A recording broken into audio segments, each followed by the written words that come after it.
Hello, and welcome to a new Revolt series. No, this isn't sped up footage. This is a custom car with ridiculous stats, casually blitzing through Supermarket 1, some 20 seconds faster than the default pro cars in its class. This is something that I call a Mugen car. Not sure what I'm talking about? Well, the name stems from Mugen, a 2D fighting game in which creators can make their own custom fighters, which naturally leads to people making vastly overpowered or broken characters in an endless "my guy's better than your guy" contest. I don't have any footage available, but if you search for overpowered Mugen fighters on YouTube, you'll likely find one or two. Mugen cars are Revolt's equivalent of that trend.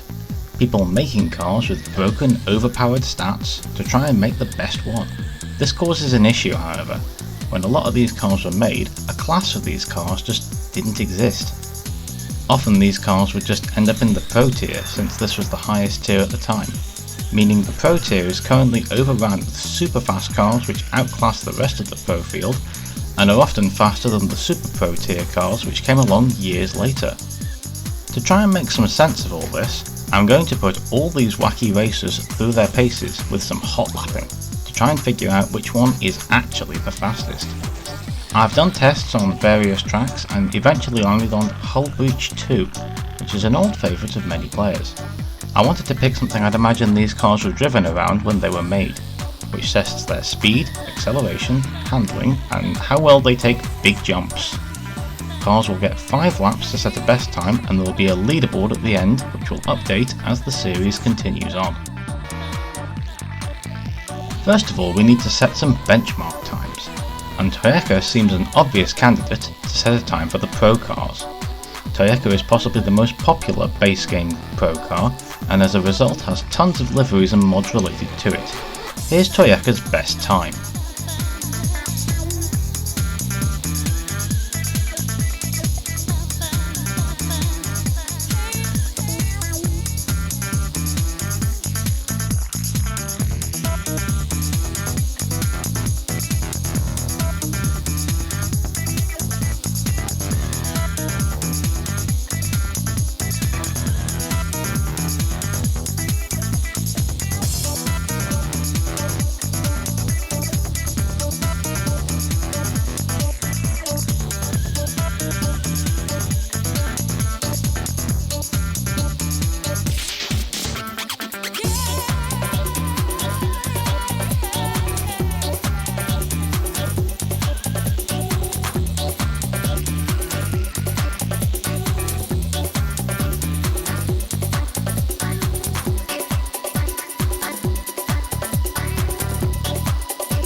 Toyeca sets a time of 1 minute 19.471. This will serve as our Pro car benchmark time. Any cars that exceed this time by a fair margin are entering Super Pro levels of fast or even higher. This isn't the only benchmark we need though. Often these Mugen cars are so overpowered that they exceed Super Pro tier, so we will need a Super Pro benchmark time too, which we will set with Stinger. It's a popular car for this tier and was easy to set times with. I think I improved on every lap. Here's Stinger's best run.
Stinger sets at 1:15, 1:21. And of course, if cars end up faster than this, then they're definitely Mugen cars in my book. So it's time for our first contestant. This is Warbird by Riffraff. Released back in December 2002, it's one of the first custom pro cars ever built. And immediately you can see the difference in speed and, more impressively, the handling ability. This thing can go around corners at full tilt, and despite some early bonks on the first lap, still easily catches and overtakes Stinger, our Super Pro benchmark. This is the best lap I got with Warbird.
Warbird sets a blistering time of 1:06.045, just over 9 seconds quicker than our Super Pro time, and over 13 seconds quicker than Toyeca, which shares the same tier.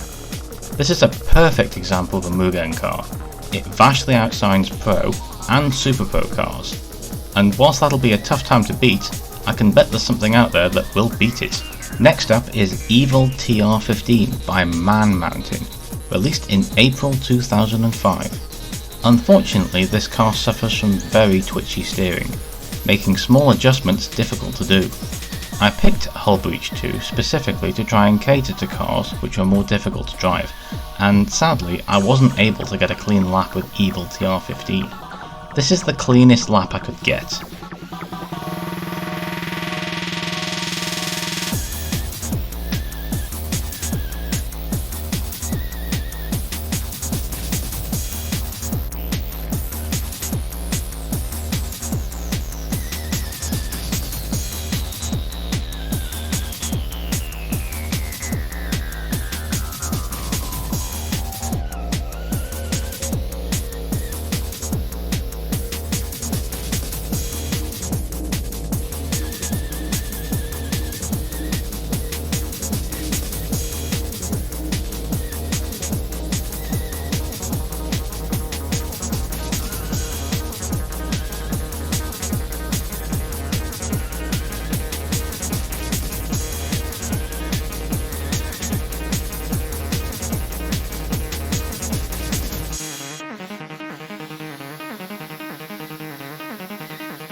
Evil TR15's 1 minute 10.183 could have likely snuck down into the 109s if I'd given it some more time, but the 5-lap rule is there for a reason.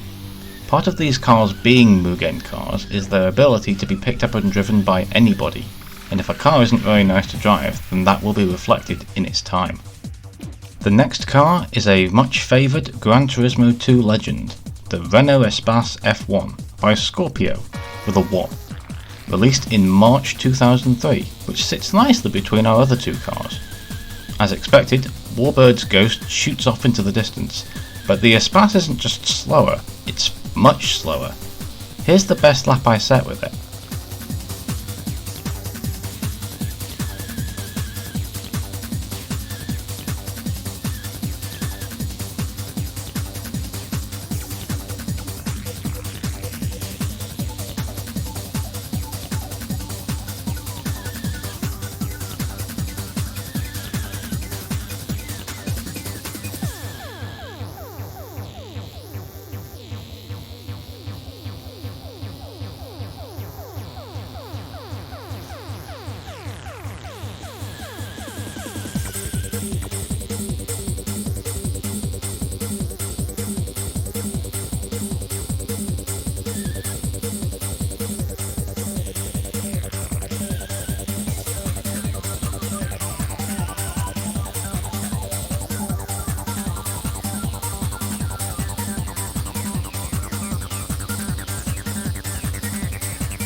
The Espace sets a lap time of 1:19.513, which is just slightly underneath our pro benchmark time set by Toyeca. This is something that might pop up now and again during the course of this series. When I'm scrolling through these cars looking for these Mugen cars, there's no details stating which cars I'm looking for. I just sort of have to guess by what car it is or the creator's history of car making. In the Espace's case, I figured being a legendary Gran Turismo 2 car, it would have likely been kitted out with some broken stats. I was wrong in this case, of course, but that's just how these things work out sometimes. Since I'd like to run 5 cars an episode and the Espace didn't quite do as well as I'd hoped, I've gone ahead and picked another GT2 legend in the form of the Suzuki Escudo Pikes Peak by the Me and Me, and thankfully this time it seems I have picked a faster car. This is the best lap I could set with it.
The Escudo sets a 1:13.057, beating our Super Pro base time by over 2 seconds and redeeming myself in my ability to pick cars. It's a bit of a lottery sometimes. And that's all the entrants I have for today, so I guess it's leaderboard time. But not quite yet. In the final minutes of recording I decided why not throw a top speed test in as well, so I sent all 6 of today's cars down the F1 drag strip. I could just look in the parameter files for top speed, but this is more fun. Interestingly, despite setting the fastest time in our main contest, Warbird does not possess the highest top speed for today, with Evil TR15 taking that title at 550 mph scale speed, or 55 mph in normal terms. I have scale displayed because I expect things to get close and will need to see more precise numbers. Warbird takes second with 52.4, the Escudo is third with 47.1, Stinger is fourth with 43.7, and Toyeca and the Espace F1 managed to tie with 40.2. This result got me thinking. Since their times were quite close as well, I decided to check the parameters for the Espace F1, and as I suspected, the stats were just pulled straight from Toyeca and slightly tweaked here and there. This is nothing new though. A lot of cars have copied stats from Toyeca. As I mentioned earlier, it's a very popular car, and its stats are often copied into custom cars as a base template, and either tweaked or left as they are. We might see more of this if I've picked up any by mistake whilst combing for Mugen cars. And so with the drag racing taken care of, here's today's leaderboard, with Warbird at the top, with the fastest lap of 1:06.045.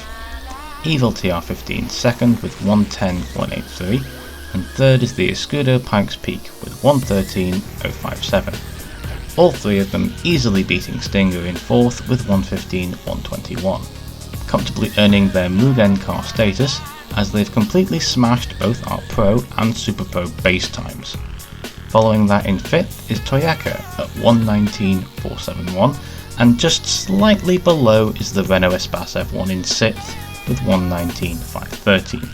But since discovering the Espace just copies its stats straight from Toyeca anyway, it's likely they'd have been able to set exactly the same time.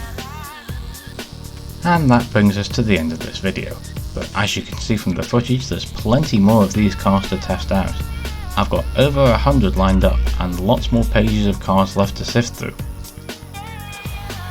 Just as a final note, as funny as these overpowered cars are, I don't want to encourage the creation of more of them. The Pro tier is already riddled with broken cars like this, and it doesn't need any more of them. At least until a category exists for them, which is pretty much what this series aims to do. So please don't take this series as an excuse to make more of these cars. I wouldn't want to make the situation any worse. If you're aware of a car that would qualify as a Mugen car, please do let me know, as I could easily have missed it in the hundreds of cars available on the site. I think that's about it. If you've made it this far, thank you for watching, and until next time, take care and goodbye.